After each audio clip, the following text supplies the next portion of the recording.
धृतराष्ट्र जन्म से ही अंधे थे, अतः उनकी जगह पर पांडु को राजा बनाया गया।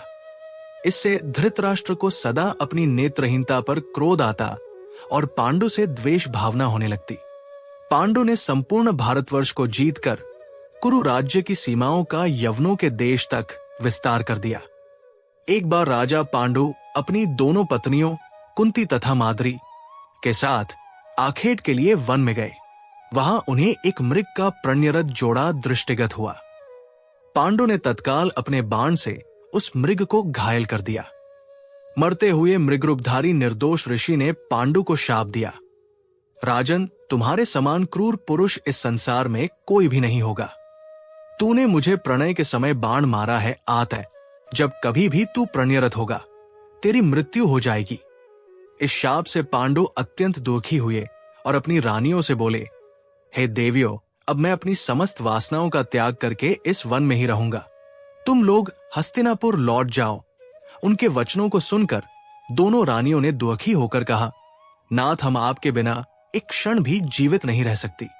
आप हमें भी वन में अपने साथ रखने की कृपा कीजिए। पांडु ने उनके अनुरोध को स्वीकार करके उन्हें वन में अपने साथ रहने की अनुमति दे दी।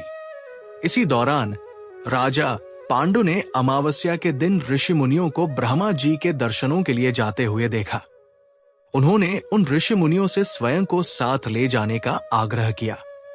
उनके इस आग्रह पर ऋषि मुनियों ने कहा, राजन, कोई भी निय संतान पुरुष ब्रह्मलोक जाने का अधिकारी नहीं हो सकता, अतः हम आपको अपने साथ ले जाने में असमर्थ हैं।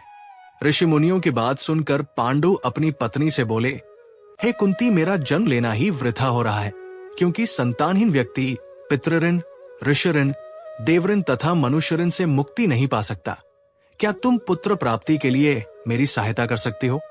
कुंती बोली, हे आर्यपुत्र, दुर्वासा ऋषि ने मुझे ऐसा मंत्र प्रदान किया है जिससे मैं किसी भी देवता का आह्वान करके मनोवांछित वस्तु प्राप्त कर सकती हूं। आप आज्ञा करें, मैं किस देवता को बुलाऊं? इस पर पांडु ने धर्म को आमंत्रित करने का आदेश दिया। धर्म ने कुंती को पुत्र प्रदान किया जिसका नाम युधिष्ठिर रखा गया।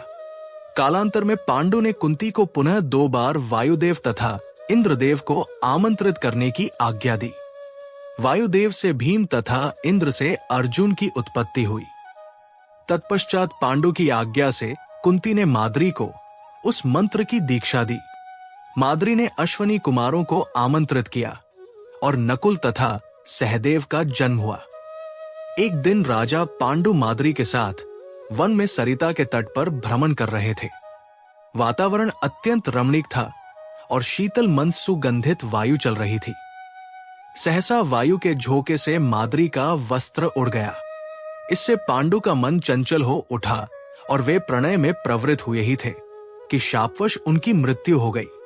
माद्री उनके साथ सती हो गई, किंतु पुत्रों के पालन पोषण के लिए कुंती हस्तिनापुर लौट आई।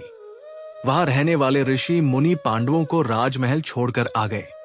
ऋषि मुनि तथा कुंती के कहने पर सभी ने पांडवों को पांडु का पुत्र मान लिया और उनका स्वागत किया।